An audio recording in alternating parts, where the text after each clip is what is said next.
কারণ রমজান মাসে রোজা রাখতে দিব। অনেকে আছে ইচ্ছা করে ডাক্তারের কাছে যায়, কয় ডাক্তার সাহেব শরীরে বেশি ভালো না, সামনে রোজার মাস, কি করা যায়?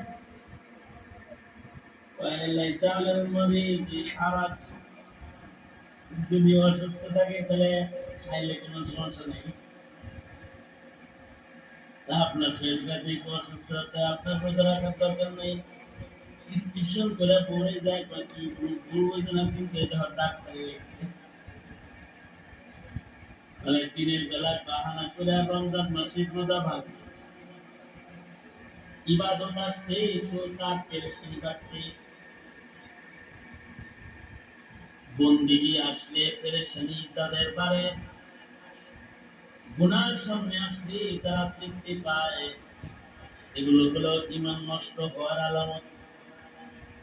আর যদি ইবাদত সামনে আসলে খুশি হয়ে যায়, ইবাদত কইরা খুশি হয়, গুনাহ